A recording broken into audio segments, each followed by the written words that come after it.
आज आमचा जो संप आहे तो महाराष्ट्र गव्हर्नमेंट नर्सेस फेडरेशननी पुकारलेला आहे 24 तासाचा. त्याच्यामध्ये महत्त्वाचं म्हणजे की आमचं सेवा प्रवेश नियम हा आमचा खूप दिवस झाले, खूप वर्ष झाले प्रलंबित आहे.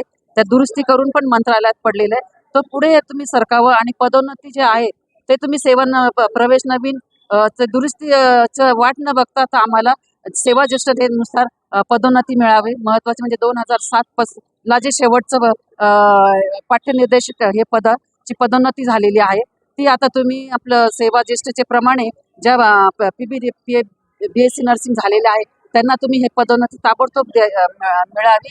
आणि सहाय्यक अधिसेविका PHNI हे पद पण आपले सेवा ज्येष्ठतेनुसार भरावे.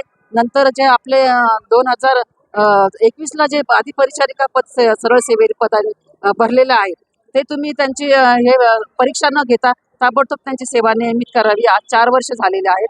त्यांना त्या एकाच इन्क्रिमेंटवर जे लागलेले आहेत त्याच इन्क्रिमेंटवर आज ते पगार घेत आहेत. तर आमच्या जे अधिपरिचारिका हे पद जे सरळ सेवेने भरतात त्यांचं तुम्ही परीक्षा न घेता त्यांची सेवा नियमित करावी.